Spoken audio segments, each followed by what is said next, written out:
চোখের পানি ছেড়ে বাইতুল্লাহর দিকে তাকায় বলতে আছে, আল্লাহ, আমার এই সন্তানটার বাপ দুনিয়াতে নাই, আমি আমেনা বেঁচে আছি, তাও আবার হালিমাতুস সাদিয়ার কাছে লালন পালনের জন্য পাঠায়া দিয়েছি তায়েফে।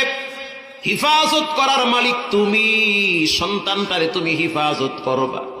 মুসা আলাইহিস সালামের মা মুসা আলাইহিস সালামকে তক্তার বিষয়ে ভাসায়া দিছে, আল্লাহ তুমি ফেরাউনের ধরার থেকে আমার সন্তানটারে বাঁচায়া দাও। শুধু তাই না, রব্বুল আলামিন সেই ফেরাউনের ঘরে মুসা আলাইহিস সালামকে লালন পালন করে বড় বানাইছে। জাকারিয়া আলাইহিস সালাতু ওয়াস সালাম তার মা তার জন্য দোয়া করেছে। এই পৃথিবীতে প্রত্যেকটা মানুষ সফলতার জন্য মা বাবার দোয়া লাগে। বর্তমান বাইতুল্লাহ শরীফের একজন নাম করা ইমামের নাম হলো শেখ আব্দুর রহমান সুদাইসি, যিনি 36 বছর বাইতুল্লাহ ইমামতি করে। যার তেলাওয়াত শুনে নাই এমন কোন হিন্দু পাওয়া যাবে না। গত বছর রমজান মাসে শেষ তারাবিতে যখন তারাবি শেষ হয়ে গেল, ঈদের চাঁদ যখন উঠে গেল, তখন সাংবাদিকরা তাদেরকে প্রশ্ন করে বিভিন্ন বিষয়।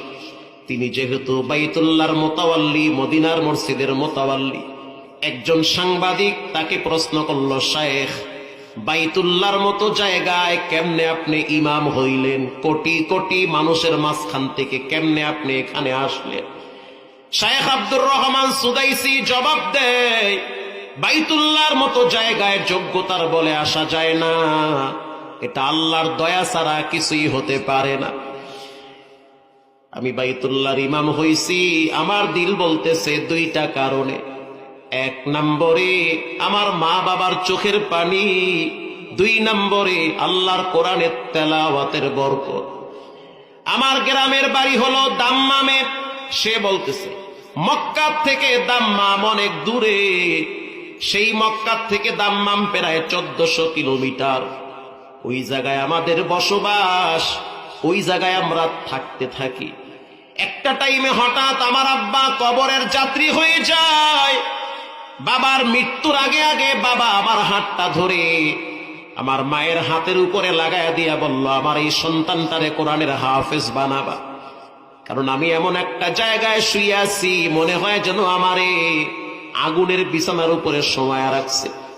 উহুদ পাহাড়টা মনে হয় আমার বুকের উপরে চাপা দিয়া রাখছি। সাকরাতুল মাউত, মৃত্যুর যন্ত্রণা শুরু হয়ে গেছে। প্রত্যেকটা মানুষের মৃত্যুর যন্ত্রণা একদিন আসবে। অতএব আমার এই সন্তানটারে কোরআনের হাফেজ বানাবা। আমার সন্তান যেন আমার জন্য কিছু নেকি